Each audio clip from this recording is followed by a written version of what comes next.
le seul pays du monde qui te prend pour acquis, c'est celui où tu es. En France, je pense qu'on est nombreux à constater aujourd'hui qu'il y a une dégradation du rapport qualité-prix, qu'il y a une dégradation des prestations qui sont données, qu'il y a une dégradation de l'atmosphère, et surtout aussi, au-delà de ça, quand on regarde les finances, mais je suis désolé, mais c'est une catastrophe, quoi. La dernière fois où le budget a eu un surplus, c'était en 1974. Les retraites, c'est pas tenable sur le long terme, c'est littéralement un système de Ponzi. Aujourd'hui, votre salaire coûte beaucoup plus cher à votre entreprise que votre salaire net, même, et voire même brut. Parce qu'au-delà du salaire brut, il y a toutes les cotisations patronales que paye votre entreprise. Vous pouvez aller voir votre patron et lui dire, écoute, voilà ce que je te propose, je deviens freelance et tu n'auras pas de risque de requalification au contrat de travail parce que je vais partir à l'étranger. L'URSSAF n'a pas de pouvoir sur vous si vous êtes un freelance qui travaille de l'Espagne, du Portugal, du Japon, etc. Elle ne peut rien faire. D'accord? Donc il n'y a pas de problème de requalification au contrat de travail. Je deviens freelance et je vais te facturer mon salaire brut. Donc tout le monde est gagnant. Pourquoi?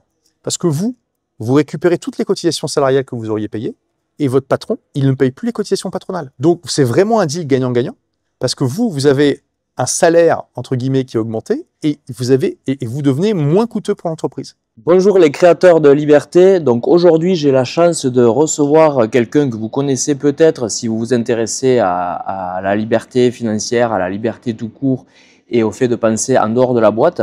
Donc Olivier Roland, nous allons parler de ton nouveau livre Tout le monde n'aura pas la chance de quitter son pays. Bonjour Olivier, merci d'avoir accepté l'interview. Merci de m'accueillir.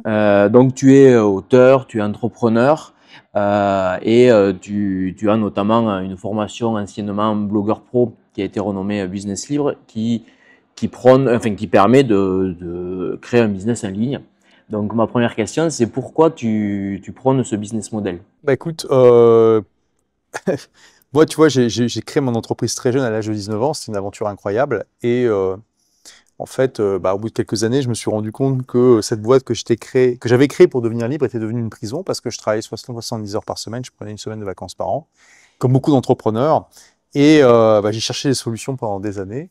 Puis finalement, j'ai créé un business web qui m'a libéré, qui a démarré d'un site web qui s'appelle Des livres pour changer de vie, qui était des chroniques de livres de business incroyables.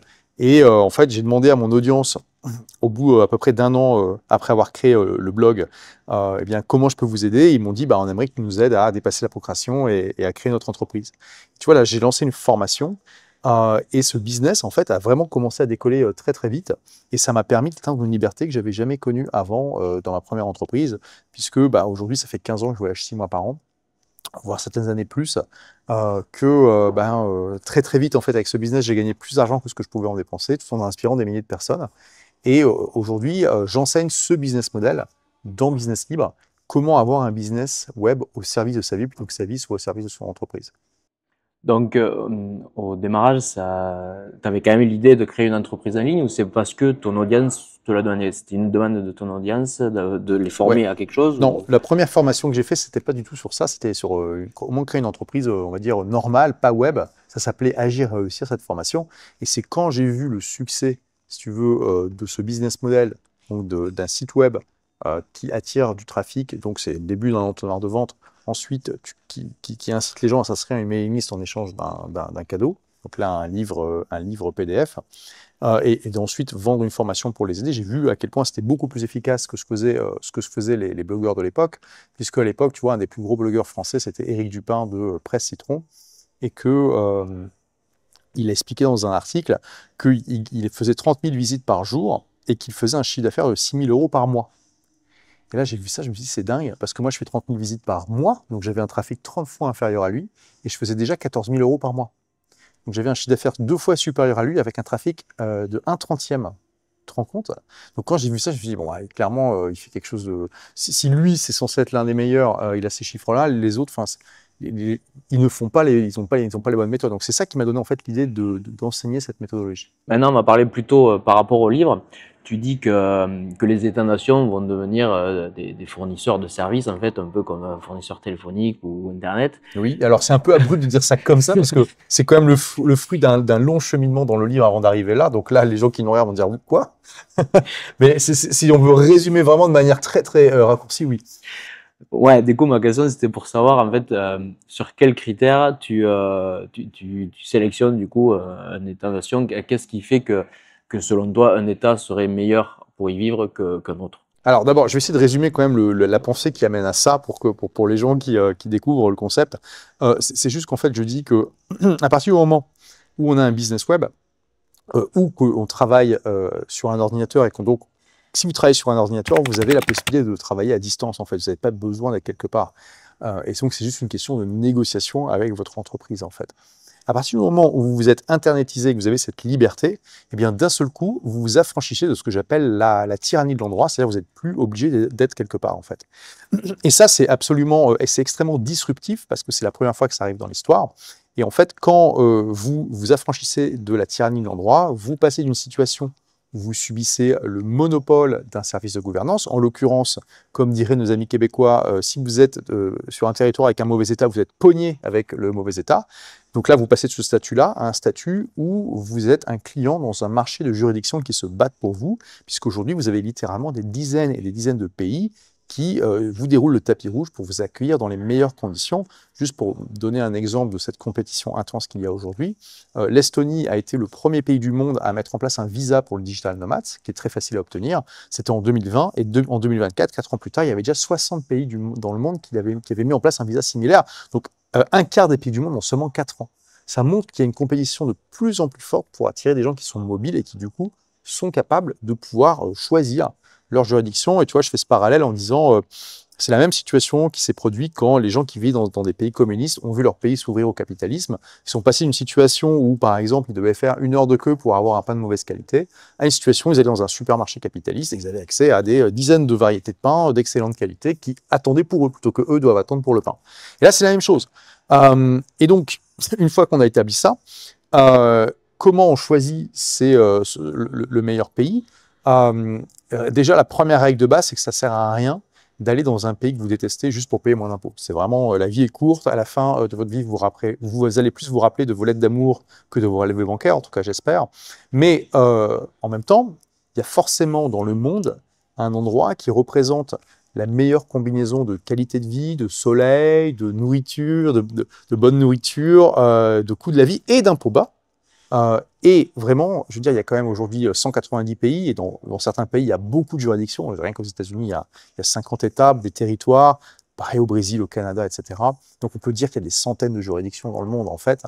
Et ça serait vraiment étonnant que, comme par hasard, c'est l'endroit où vous êtes né qui représente la meilleure combinaison pour vous. Très probablement, il y a d'autres endroits sur la planète qui sont plus intéressants, en fait, pour vous.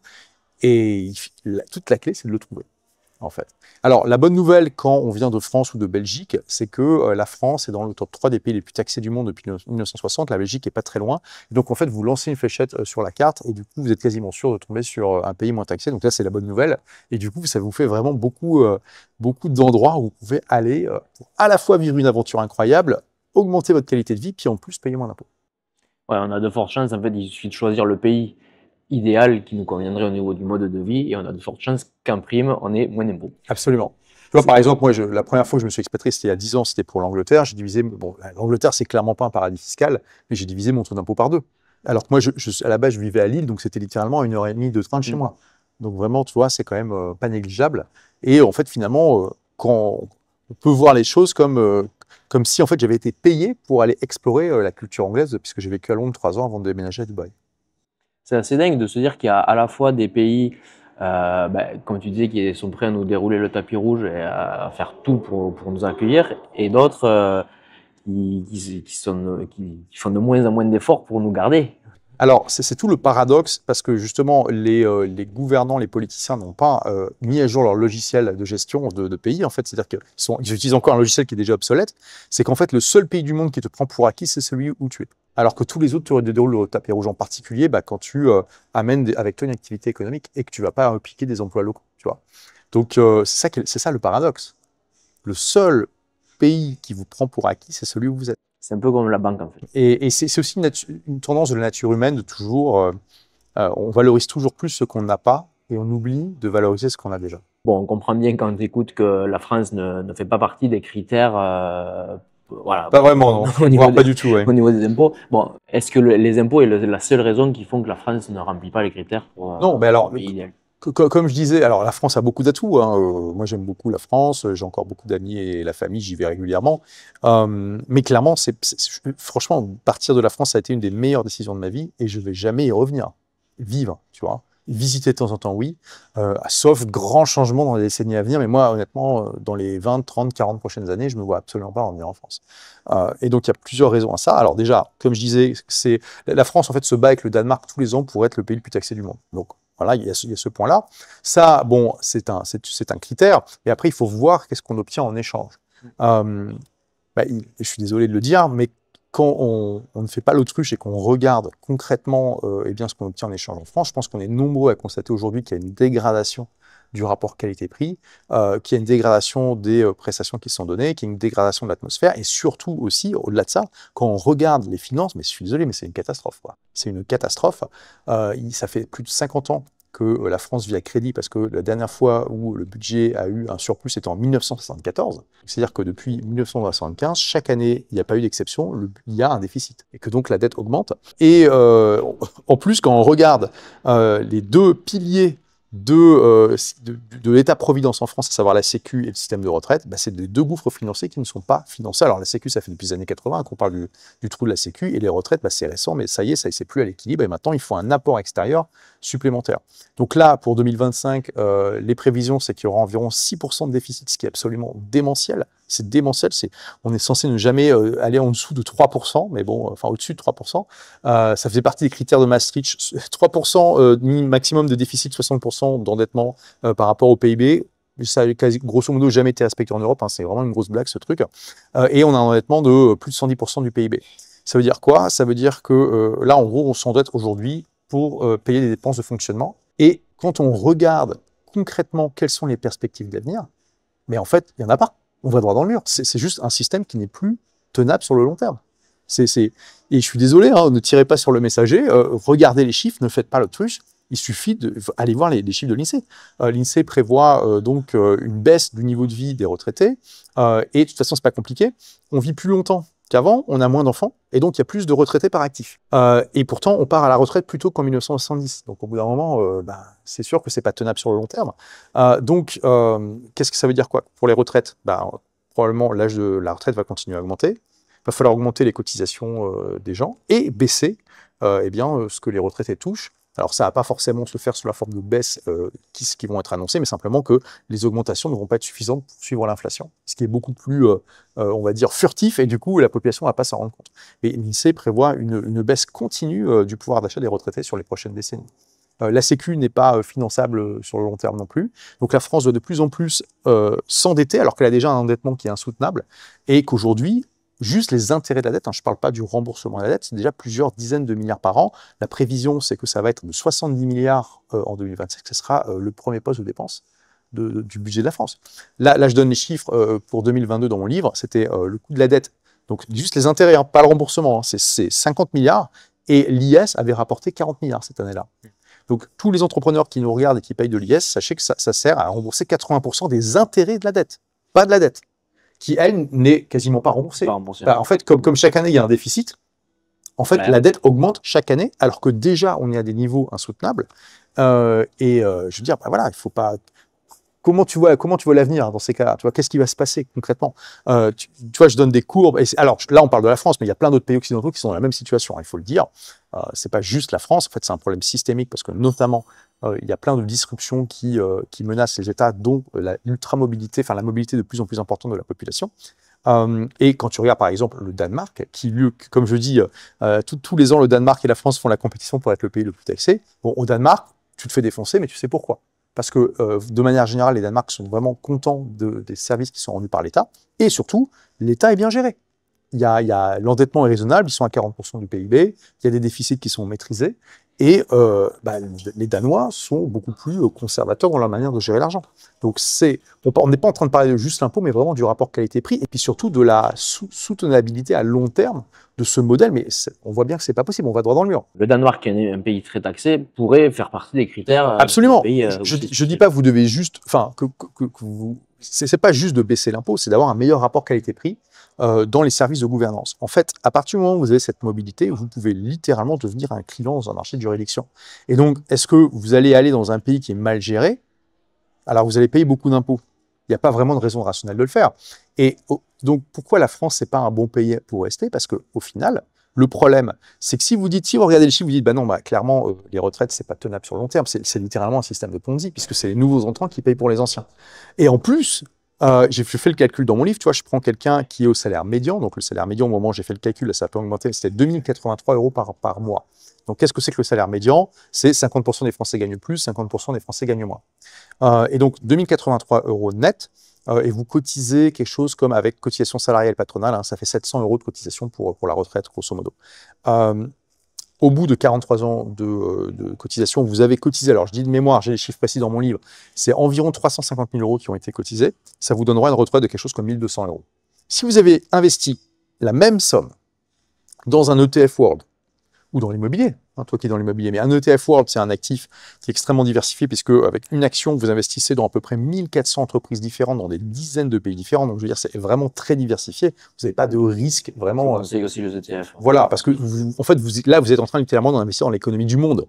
Donc, tant que l'économie du monde continue à croître, et on peut penser que ça va continuer à être le cas grâce au progrès technologique, vous n'avez pas vraiment de risque sur le long terme. Et bien, si vous avez mis la même somme dans un ETF World sur 43 ans, vous auriez un capital de un peu plus de quasiment 3 millions d'euros. Et si, donc il y a une règle classique quand vous voulez prendre votre retraite à partir de votre capital, c'est de prendre 4% par an. Et vous auriez, donc au lieu d'avoir 1200 € par mois, vous auriez plus de 9000 € par mois de retraite, avec la même somme. Donc non seulement c'est un système de Ponzi qui n'est pas tenable sur le long terme, mais en plus, il faut le dire, c'est une arnaque. Ouais. C'est juste une arnaque. C'est une arnaque, ce truc, parce que ça vient d'un choix qui a été fait. En gros, vous avez deux systèmes de retraite, grosso modo. Vous avez la retraite par répartition et celle par capitalisation. Donc capitalisation, c'est-à-dire qu'on investit. Répartition, c'est-à-dire bah, c'est les actifs qui payent pour les retraités. Parce que ne croyez pas que votre cotisation retraite, c'est un capital qui est mis de côté pour qu'on vous les rende quand vous serez à la retraite. Pas du tout. Vous payez juste les retraités. Et c'est pour ça que dans un système où il y a de plus en plus de retraités par actifs, c'est pas tenable, en fait. Donc, comprenez que le système de retraite en France, c'est un système de Ponzi, et c'est le cas dans beaucoup de pays occidentaux, que c'est pas tenable sur le long terme. Mais du coup, le problème, c'est que si vous dites, OK, bon, j'ai compris, le système, il est pas tenable sur le long terme, donc je vais arrêter de cotiser à la retraite et je vais faire mon propre investissement, je vais me créer ma propre retraite, ben, vous pouvez pas. En France, c'est illégal. On vous menace littéralement de vous mettre dans une cage si vous ne cotisez pas à un système de Ponzi qui n'est pas tenable sur le long terme. Ou quand vous êtes intelligent, rationnel et que vous regardez les chiffres en face, vous voyez que c'est pas tenable. Donc du coup, quel est le choix rationnel? Le seul moyen légal de ne pas cotiser, c'est de se barrer. Bah donc, rationnellement, il faut partir. Et donc, je dis, c'est malheureux, mais c'est comme ça. Il n'y a aucune raison rationnelle pour quelqu'un qui s'est internetisé de rester en France. Zéro. Il n'y a pas de raison rationnelle de le faire. Il y a des raisons émotionnelles, on peut vouloir rester pour la famille, pour les amis, peut-être parce qu'on est tellement amoureux du pays qu'on veut rester, du coup on a une sorte d'amour irrationnel, hein, comme on peut voir des couples qui sont tellement amoureux l'un de l'autre qu'ils ne voient pas leurs défauts, pourquoi pas. Mais vraiment, pour quelqu'un d'intelligent et de rationnel, il n'y a pas de raison de rester. Ouais. Les investissements, ça permet de se créer sa retraite en parallèle, mais on cotise quand même à la retraite Ponzi pour se créer sa seconde à côté. Et ça vous crée un coût d'opportunité immense, parce que c'est quand même des centaines, voire des milliers d'euros, ça dépend combien vous gagnez, d'euros par mois, vous ne pouvez pas investir vous-même. Alors dans un système où dès que vous devenez investisseur, vous voyez bien que ça ne tient pas la route. Donc c'est quand même incroyable. Et c'est une des choses, alors je propose aussi, je ne fais pas que taper sur les États, hein, au-delà de donner des stratégies pour les gens comme vous, pour pouvoir tirer votre épingle du jeu en ce monde nouveau, je donne aussi des conseils pour les États. Et je dis, bah, c'est une absurdité de rendre un système comme ça obligatoire. Si c'est efficace, mettez-le, vous avez le droit, si vous voulez, de faire une retraite par l'État, mais mettez ce système en concurrence avec d'autres systèmes. Et laissez les gens qui veulent en sortir. Il n'y a aucune raison de forcer les gens à cotiser à ça. Aussi, ouais. Mais bien sûr. Mais bon, le problème, c'est qu'une réforme comme ça prend des décennies. Et ça demande un courage politique important, parce que le problème aussi, c'est que la population ne se rend pas compte de ça. Donc, dans les faits, les chances que ça arrive dans un temps suffisamment court pour que ça vous impacte de manière positive sont très faibles. Et donc, c'est pour ça que rationnellement, il n'y a pas de raison de rester. Est-ce qu'une personne qui serait salariée actuellement en France a des solutions pour s'expatrier quand même Oui, à condition que vous travaillez avant tout sur un ordinateur. Pour les métiers physiques, du genre taxi, serveur, maçon, c'est beaucoup plus complexe. Après, si vous vivez en France ou en Belgique, je parle aussi de la Belgique parce que ça fait partie des pays très taxés. Les gens en Suisse, alors là, vous êtes dans un pays qui est beaucoup mieux géré, incroyable. Pour les Canadiens, c'est pas aussi incroyable que la Suisse, mais c'est quand même beaucoup mieux qu'en France, donc ça va. Donc pour les Français et les Belges, à partir du moment où voilà, si vous faites un métier physique, déjà vous pouvez aller dans toute l'Union européenne. Et il y a des pays qui vous proposent qui sont beaucoup moins taxés qu'en France et qui vous proposent des conditions intéressantes. Après, voilà, si vous êtes taxi à Bordeaux, vous pouvez aller à Lisbonne ou dans d'autres villes, il va falloir quand même apprendre la langue locale. Bon, il y a quand même une friction, c'est ça le problème. Pareil, vous pouvez devenir serveur dans des tas d'autres pays. Il va falloir apprendre la langue locale souvent, à moins que vous soyez vraiment dans un lieu touristique et peut-être que l'anglais va suffire. On voit de plus en plus de gens qui ne parlent que anglais, hein, y compris à Paris, on tombe sur des gens qui ne parlent pas français, pourquoi pas. Mais c'est vrai que vous avez tout de suite une immense friction qui est enlevée quand vous êtes sur le web, en fait. Parce que là, du coup, vous pouvez garder votre clientèle avec vous, ou si vous êtes employé, vous pouvez travailler à distance. Donc, si vous faites un métier physique, il y a des possibilités, mais disons que quand même, dans la grande majorité des cas, ça serait la même chose que de mettre des beaux rideaux au barreau d'une prison. Donc, ça ne changerait pas grand-chose. Donc, je recommande vraiment, si vous êtes dans cette situation, de vous internetiser. Pour les gens qui travaillent déjà essentiellement sur un ordinateur, à nouveau, la bonne nouvelle, c'est que concrètement, vous n'avez pas besoin d'être quelque part. Si l'entreprise vous oblige à aller dans un bureau, c'est OK, c'est elle qui l'a décidé, mais c'est pas une contrainte technique, c'est juste un choix politique en fait. Donc, on a bien pu voir pendant le Covid que il y a plein de métiers qui peuvent se faire à distance et que c'était pas une catastrophe, ça se passait très bien, que même dans pas mal d'entreprises, il y a eu des gains de productivité. J'ai un ami qui est le plus grand infopreneur du Portugal, Ricardo Teixeira, juste avant le Covid, il avait embauché un architecte, il avait des plans grandioses pour étendre ses bureaux, il y avait un chantier de plus d'1 million d'euros qu'il avait prévu, puis boum, Covid, confinement, il se rend compte qu'en fait, sa boîte continue de tourner sans problème, sans bureau.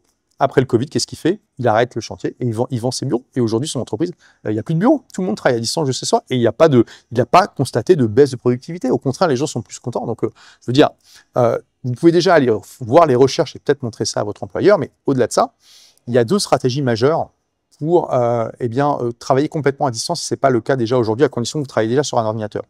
Première stratégie, vous commencez en disant, vous négociez 1 jour par semaine. 1 jour par semaine. Beaucoup d'entreprises vont être ouvertes sur le sujet, c'est pas aussi engageant qu'une semaine, de 5 jours sur 5.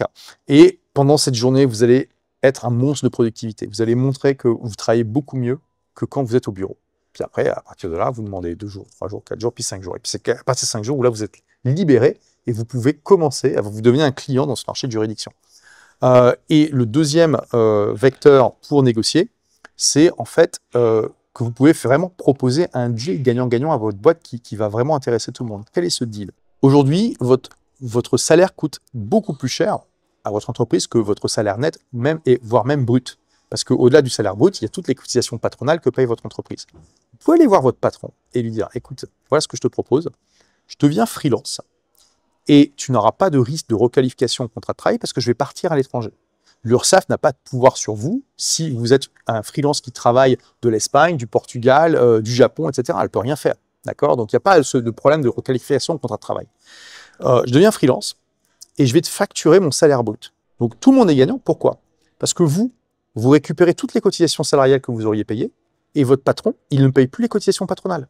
Donc, c'est vraiment un deal gagnant-gagnant parce que vous avez un salaire, entre guillemets, qui est augmenté et vous devenez moins coûteux pour l'entreprise. Là, c'est vraiment ce qu'on appelle une offre irrésistible pour votre patron. Alors, c'est mieux de proposer ce deal à partir du moment où vous avez déjà démontré votre capacité de productif en travaillant à distance. Voilà. Mais franchement, si vous utilisez les 2 combos, c'est vraiment une offre irrésistible pour votre. Il faut quand même que l'entreprise, je pense, soit assez ouverte d'esprit de base parce que il peut y avoir des entreprises qui ne raisonnent pas de manière Absolument, oui. rationnelle. Non, bah, c'est sûr. Mais alors, quand même, quelque chose qui vous aide vraiment, c'est le Covid qui a vraiment démontré à tout le monde qu'on pouvait travailler à distance. Donc, aujourd'hui, il y a quand même beaucoup de gens qui ont dépassé cette barrière. Mais oui, ça peut arriver d'être dans une boîte avec un patron à l'ancienne qui croit vraiment dur comme fer à l'importance de. Et là, vous pouvez dire, écoute, patron, OK, tu penses que, allez, d'après toi, je suis combien de pourcents plus productif au bureau? 10% de plus. Là, avec ce deal que je te propose, je vais te coûter 25% de moins. Donc, admettons que je sois 10% moins productif à distance que au bureau. Je fais que ça va quand même être un deal gagnant pour toi parce que je vais te coûter 15% moins cher. Moi, je suis dans les investissements, comme tu l'as dit tout à l'heure. Ok, avoir sa propre entreprise sur le web, c'est la solution qui permet d'être complètement libéré des frontières. Est-ce que selon toi, les investissements permettent la même liberté? Le fait d'investir, tu parlais d'un ETF World ou n'importe l'immobilier, c'est peut-être plus compliqué. Est-ce qu'on peut, de la même manière, gagner suffisamment de revenus avec des investissements et vivre ailleurs et Bien donc sûr. payer les impôts dans le pays où Ah, on est? bah, c'est évident, c'est évident. Déjà, si vous atteignez l'indépendance financière, donc vous êtes capable de vivre depuis de vos investissements, c'est évident que vous avez d'un seul coup une liberté absolument extraordinaire. Après, le problème de l'immobilier, c'est que comme son nom l'indique, c'est immobile. Donc, c'est un capital qui ne se déplace pas avec vous. Hein, vous ne pouvez pas d'un claquement de doigts déplacer votre building de la France à Dubaï, ça, c'est pas possible. Bien sûr, du coup, c'est un capital qui est facilement taxable et confiscatoire, enfin qui peut être confisqué par l'État facilement. C'est pour ça qu'en général, dans les traités fiscaux, il est bien indiqué que l'immobilier est toujours taxé dans le pays où il se trouve, ce qui paraît bon, logique. Et du coup, mais ça, c'est pas. Du coup, si vous êtes, par exemple, vous avez un empire immobilier en France, vous pouvez partir dans un autre pays, mais clairement, ces revenus qui sont issus de l'immobilier vont, vont rester taxés en France. Par contre, en fonction des traités fiscaux, c'est possible d'avoir des ristournes. Ça dépend du contexte. Alors, sur l'immobilier, je n'ai pas d'exemple en tête, mais j'ai un exemple pour les dividendes, par exemple. Donc, si vous touchez des dividendes en France, vous avez une flat tax de 30%, tandis que si vous allez au Portugal, eh bien, il y a une retenue à la source de seulement 12% en France. Et derrière, vous pouvez faire taxer au Portugal, mais si vous avez le statut NHR qui vous permet de vraiment baisser vos revenus fiscaux, bah, vous allez juste payer les 12% de flat tax en France, et c'est tout. Donc, Ok. d'un seul coup, vous gagnez 18%, en fait. Et il y a plein de deals comme ça, il faut lire les traités fiscaux entre les pays. Il y a vraiment moyen de faire des optimisations. Mais du coup, c'est vrai que si vous voulez être mobile, l'idéal, c'est d'avoir du capital mobile aussi. Donc, bourse, c'est parfait. Donc ETF World, etc. Et puis bien sûr les crypto-monnaies, il n'y a rien de plus liquide et transportable que les cryptos parce que vous pouvez littéralement téléporter des milliards en une seconde, enfin quelques secondes sur n'importe quel endroit de la planète. Vous pouvez franchir des frontières avec des dizaines de millions sur vous et personne ne peut le savoir. Donc c'est vraiment extraordinaire. Et les cryptos, bon, on peut pas payer encore partout pareil, avec, mais ça devient de plus en plus populaire et donc il y a de plus en plus de commerces avec lesquels on peut payer directement en crypto sans avoir besoin Oui, de transformer, quoi. absolument. Moi j'ai déjà payé avec le Bitcoin, j'ai payé des bières, des restaurants, des visites guidées, j'ai acheté des objets, oui. Et j'utilise une app qui s'appelle BTC Map qui permet de trouver facilement en fait les magasins, les entrepreneurs qui acceptent les cryptos. Alors ça dépend des pays, il y en a où il n'y en a pas beaucoup, il y en a où il y en a plein. Et en France, il y en a quand même pas mal, hein, d'ailleurs, vous pourrez regarder sur l'app. Mais au-delà de ça, c'est même pas obligatoire d'utiliser le Bitcoin comme. Parce que je dis crypto, c'est surtout le Bitcoin qui est le plus intéressant aujourd'hui parce que c'est vraiment l'or numérique. Et on peut tout à fait envisager le Bitcoin comme de l'or numérique et du coup ne pas l'utiliser comme monnaie. C'est pas grave. Il pourrait, rien qu'avec la fonction d'or numérique, il a déjà un potentiel absolument gigantesque. Ouais, un stockage. Ouais, en réserve de valeur. Ouais. Donc tu as des ETF, tu as des cryptos. Ouais. Est-ce que tu as de l'immobilier quand même Alors fixe oui, sur immobilier? alors moi personnellement, j'aime pas du tout l'immobilier. C'est vraiment important de comprendre son profil d'investisseur. Tu vois, j'ai eu 5 appartements en France, non 6 appartements en France. J'en ai eu un à Miami, plus 5 au Québec, plus un à Istanbul, donc 12 en tout. Là, j'ai tout revendu en France, j'ai vendu mon appartement à Miami. Il me reste mes 5 appartements au Québec et celui à Istanbul, je les garde. Et moi personnellement, je vois ça comme un mal nécessaire parce que j'ai compris que j'ai pas la psychologie pour, tu vois. Donc c'est important de comprendre ça. Après, il y a des gens pour qui l'immobilier c'est top et tant mieux, quoi. Mais moi, je suis vraiment fait pour la bourse et la crypto. Ouais, moi, ce que je conseille dans l'immobilier, c'est que ça permet de faire travailler de l'argent qui nous appartient pas. Non, C'est mais clairement le gros avantage de l'immobilier, quoi. c'est clair, c'est absolument. Et du coup, pourquoi tu gardes les 5 appartements Je vois au ça comme un Québec? mal nécessaire, comme une diversification, si tu veux. Et là, j'ai bien en place les process. J'ai 2 personnes de mon équipe qui s'en occupent, plus des gestionnaires locatifs sur place. Donc voilà. Donc du coup, on a tous quand même un proche ou quelqu'un qui veut pas partir de France et bon, qui a tout plein de croyances limitantes ou non. Comment cette personne qui n'a pas envie ou qui ne peut pas tout simplement partir peut quand même profiter du fait de payer moins d'impôts et tout ça, tout en restant en France? Est-ce qu'il y a des possibilités? Oui, mais ouais, tu peux mettre des beaux barreaux, des beaux rideaux au barreau de ta prison, il n'y a pas de problème, c'est plus sympa, hein. Franchement, ça n'a aucun Ouais, souci. c'est ce que Et tu, tu ce que peux, tu tu viens de peux dire. continuer Bah, le problème aussi, c'est que quand tu restes, du coup, tu continues à participer et à valider directement ou indirectement tout ce système de Ponzi, c'est ça le problème. Ouais. Quand tu regardes rationnellement les choses, tu te rends compte que c'est un Ponzi qui n'est pas tenable sur le long terme. Quelle est ta justification pour continuer à participer à ça? C'est ça le truc. Alors oui, alors après, tu peux tenter de changer les choses de l'intérieur, mais en gros, tu as 3 voies majeures. C'est la voie, c'est-à-dire que tu essaies de réformer de l'intérieur, la loyauté, c'est-à-dire que tu supportes le système en cours, et l'exil, en fait. Et après, il y a aussi une 4e voie qui, en gros, bon, on se rend compte que non, c'était pas tenable, mais c'est trop en dehors de ma zone de confort de quitter, donc je subis, quoi. Bon, je dis ça, j'exagère un peu. Il y a aussi, on peut essayer de se débrouiller tout en restant dans le système. Donc c'est là où effectivement on peut essayer d'investir intelligemment et tout ça et de réduire son impôt. Bon, en France, je veux dire, c'est clair, la voie royale quand vous êtes entrepreneur, c'est d'avoir une holding, parce que ça vous permet en fait de défiscaliser vos investissements, dans le sens où vous n'avez pas besoin de vous payer d'abord. Disons plutôt que vous versez par exemple 100 000 euros, vous allez payer 30% de flat tax en dividende, ou une combinaison d'IR et de flat tax, ils vont vous prendre probablement entre 40 et 50%. Là, ces 100 000 euros, vous les remontez dans la holding, et c'est la holding qui investit. Donc là, ça permet d'avoir un bien meilleur capital qui s'accumule au départ et qui fait jouer les intérêts composés. Et ça marche. Le seul truc, c'est que du coup, c'est pas votre argent, c'est l'argent de la holding et qu'à un bout d'un moment, il faudra vous le redistribuer quand même. Mais c'est clairement une stratégie d'optimisation parce que justement, vous pouvez avoir un capital qui se développe beaucoup plus vite. Et sur le long terme, vous pourrez vous verser tous les ans des dividendes ou un salaire de cette holding. Ça vous coûtera moins cher parce que, que si vous étiez versé au début, parce que vous laissez le temps à tout ce capital supplémentaire de faire jouer les intérêts composés. Donc ça, c'est une première possibilité. Et après, de vous faire accompagner par un avocat fiscaliste dès que vous atteignez un certain niveau de revenu pour pouvoir optimiser.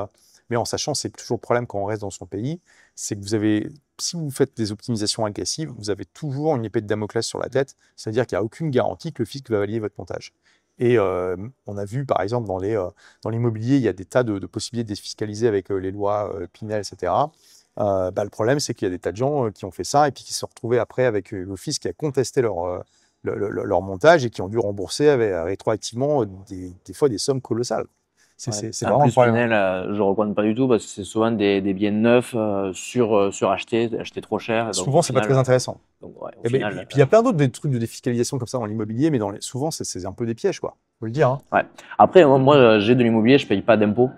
Okay. Du tout, quasiment pas en fait, parce que je laisse tout dans la société, ouais. Je me prends le minimum, donc je paye très peu d'impôts. Parce que tu veux créer ton capital. Exactement, et du coup c'est ça, c'est les intérêts composés, et puis le jour où je voudrais sortir l'argent, c'est là que je payerai. Voilà, mais c'est ça, en gros la stratégie en France, c'est de repousser au futur le paiement des impôts, mais il faudra les payer à un moment. Exactement, ouais. C'est le problème. Mais c'est sûr que c'est une optimisation par rapport à payer tout de suite et puis avoir un capital moindre à investir.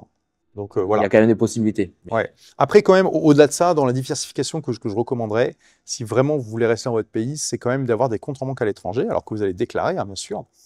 Mais c'est pas parce qu'un compte est déclaré qu'il est facilement saisissable, par exemple. Donc, ça vous fait une protection en fait supplémentaire. Et aujourd'hui, avec Wise, Revolut, etc., c'est facile d'avoir des comptes en Angleterre, en Belgique, etc. Et vous pourriez même ouvrir des comptes aux États-Unis ou à Singapour, par exemple, pour ceux qui ont quand même un petit capital avec vous. En Suisse, pour ceux qui ont un gros capital. Donc tout ça, hein, je ne parle pas d'évasion fiscale, vous allez déclarer ces comptes, hein, c'est obligatoire. Mais en fait, c'est simplement que, étant donné l'état des finances en France, il y a un risque non négligeable que dans les années à venir, il puisse y avoir une ponction de l'épargne des Français. On a vu que là, par exemple, Macron a annoncé un doublement du budget de l'armée, ce qui peut se comprendre étant donné les craintes que la Russie envahisse l'Europe.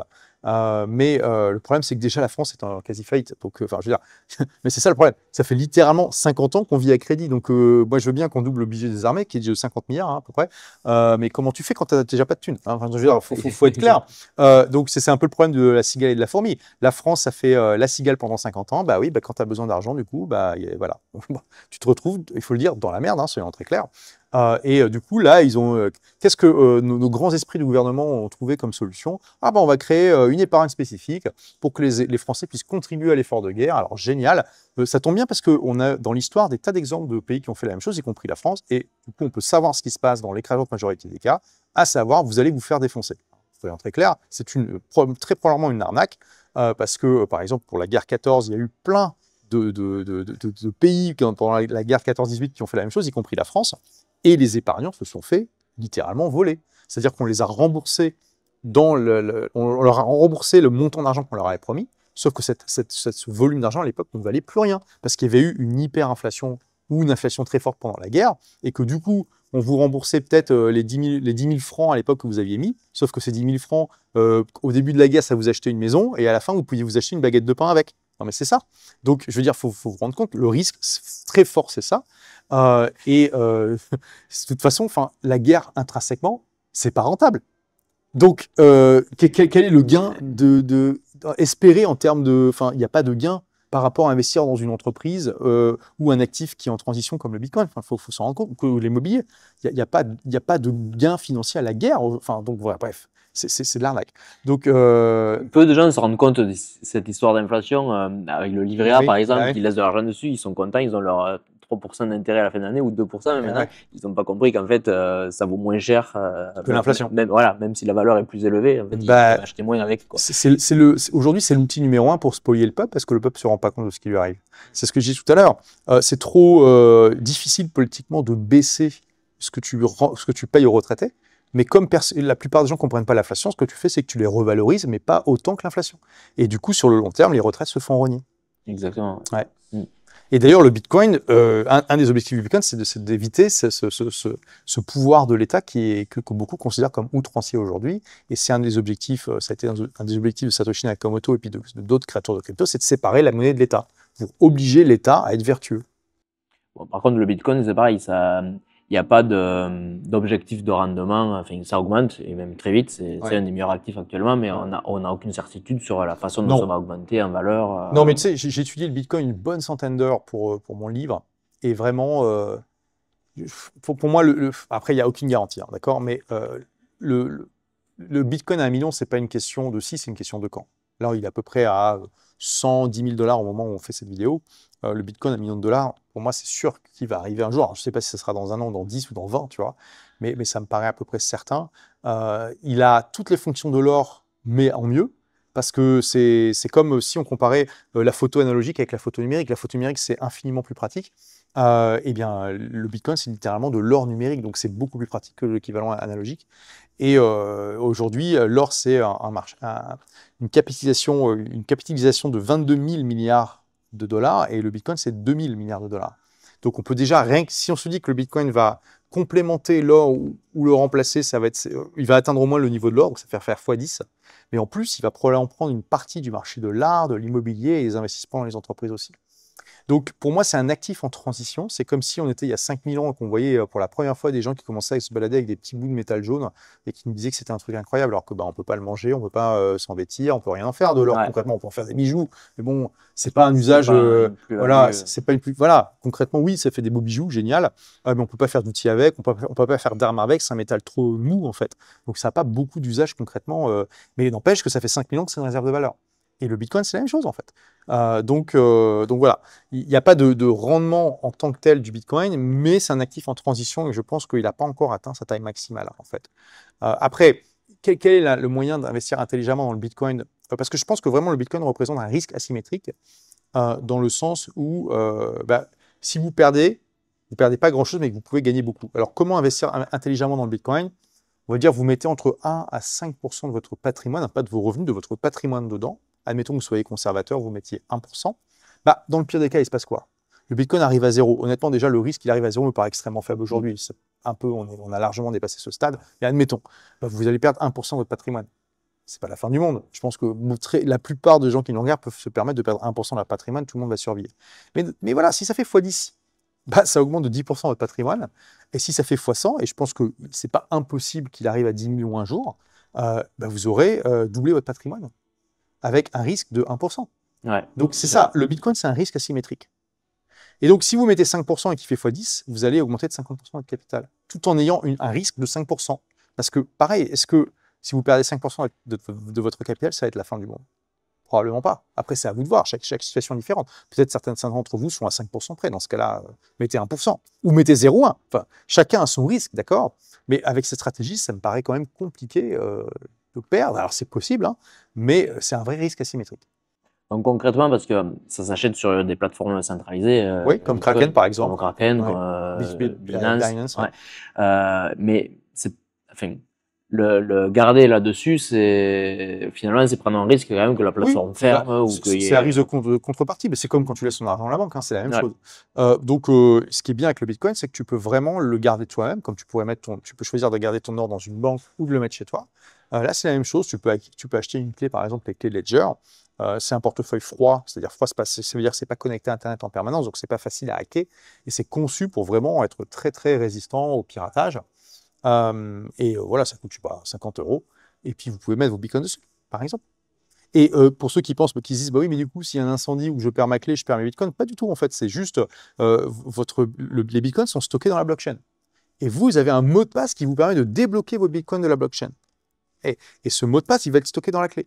Mais vous allez aussi avoir quelques mots de passe, enfin quelques mots-clés 24 qu'on va vous donner avec la clé. Et si jamais vous perdez la clé, il suffira de les rentrer dans une autre clé et vous pourrez les retrouver. Donc, c'est pas dépendant de la clé. Ouais, et la clé, on peut littéralement la mettre dans la poche et aller n'importe où dans le monde Oui, avec et absolument. récupérer. Ouais. Ou si tu veux être discret et pas passer la douane avec ta clé Ledger, tu vas dans le pays, tu achètes une clé Ledger là-bas, tu rentres tes mots-clés, et puis hop, tu retrouves tes bitcoins.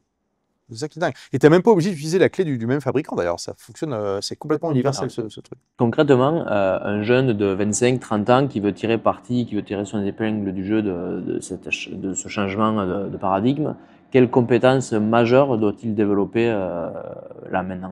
Tu veux dire pour partir, c'est ça? Ouais, Pour pour être partir client ou dans un marché de juridiction? ouais, pour pouvoir s'adapter, tout simplement. Ok, clairement, déjà, il faut vous internatiser si ce n'est pas déjà le cas. Donc, numérisez votre activité, réfléchissez idéalement à, si vous travaillez sur ordinateur, à travailler à distance, devenir freelance, et puis regardez un petit peu toutes les possibilités qui existent dans le monde. Alors, je donne pas mal d'exemples dans mon livre, donc vous pourrez regarder dans mon livre si ça vous intéresse.